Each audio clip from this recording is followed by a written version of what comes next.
Assalamualaikum warahmatullahi wabarakatuh. Salam dan bahagia Bapak Ibu penggerak.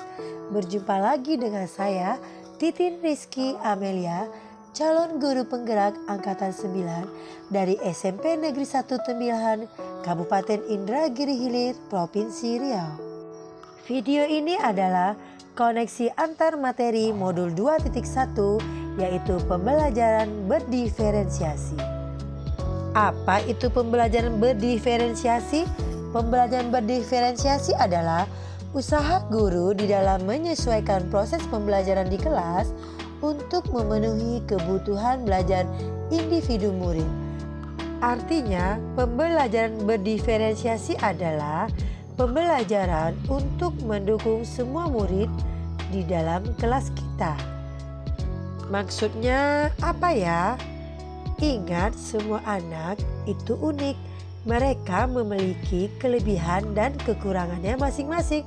Begitu juga dengan minat, gaya belajar, kebiasaan, pola pikir, kemampuan literasi, dan lain-lain. Pasti berbeda-beda juga kan? Nah, disinilah diperlukan usaha guru untuk memenuhi kebutuhan belajar murid yang berbeda-beda, agar mereka merasa nyaman saat belajar di dalam kelas. Dan tentunya tujuan pembelajaran dapat tercapai. Lalu bagaimana ya cara untuk dapat melakukan pembelajaran berdiferensiasi di dalam kelas?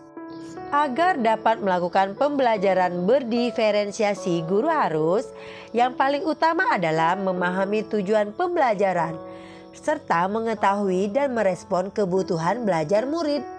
Lalu melakukan manajemen kelas yang efektif sehingga menciptakan lingkungan belajar yang mengundang murid untuk belajar dan melakukan penilaian berkelanjutan. Berkaitan dengan kebutuhan belajar murid, guru harus memahami 3 aspek sebagai berikut.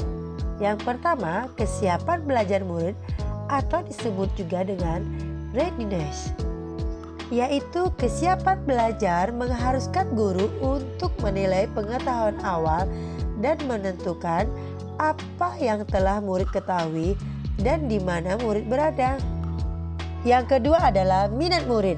Minat setiap anak pasti berbeda-beda. Minat adalah salah satu motivator penting bagi murid untuk terlibat aktif di dalam proses pembelajaran. Dan yang ketiga adalah profil belajar murid. Profil belajar murid ini berkaitan dengan lingkungan, budaya, gaya belajar, dan kecerdasan majemuk yang berbeda-beda antara anak yang satu dengan anak yang lainnya. Kebutuhan belajar murid dapat diidentifikasi berdasarkan cara-cara berikut ini.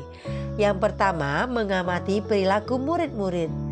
Lalu yang kedua, mengidentifikasi pengetahuan awal. Yang ketiga, mereview dan melakukan refleksi terhadap praktik pengajaran.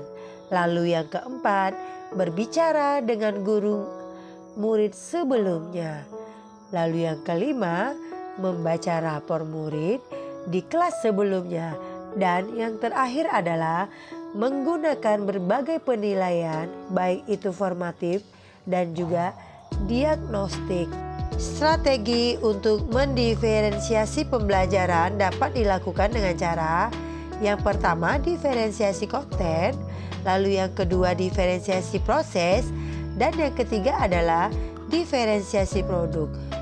Guru dapat memilih salah satu atau kombinasi dari ketiganya. Diferensiasi konten berkaitan dengan apa yang kita ajarkan, seperti apa materi konsep atau keterampilan yang perlu dipelajari berdasarkan kurikulum. Diferensiasi konten bisa dilakukan dengan membedakan pengorganisasian atau format penyampaiannya, bukan mengubah ataupun menurunkan standar kurikulum ya. Diferensiasi proses kegiatan yang memungkinkan murid untuk berlatih dan memahami atau memaknai konten dengan cara membedakan proses yang harus dijalani oleh murid. Dan diferensiasi produk Bukti yang menunjukkan apa yang murid telah pahami dengan cara membedakan atau memodifikasi produk sebagai hasil belajar murid, hasil latihan, penerapan dan pengembangan apa yang telah dipelajari. Lalu, adakah keterkaitan antara modul pembelajaran berdiferensiasi dengan modul-modul yang lain? Tentunya pasti ada keterkaitan antara modul satu dengan yang lainnya. Untuk dapat melakukan pembelajaran berdiferensiasi, maka guru harus berusaha memenuhi kebutuhan belajar anak sesuai dengan kodrat alam dan juga kodrat zaman, berdasarkan filosofi Ki Hajar Dewantara. Dalam melakukan pembelajaran berdiferensiasi, seorang guru penggerak harus berpihak kepada murid, reflektif, mandiri, kolaboratif, dan juga inovatif untuk menciptakan pembelajaran berdiferensiasi agar dapat memenuhi kebutuhan murid. Dengan demikian, seorang guru penggerak dapat mewujudkan kepemimpinan murid dengan menuntun murid merdeka belajar. Hal ini sesuai dengan nilai dan peran guru penggerak. Selanjutnya, pembelajaran berdiferensiasi dapat menjadi salah satu strategi untuk mewujudkan visi guru penggerak yang berpihak kepada murid.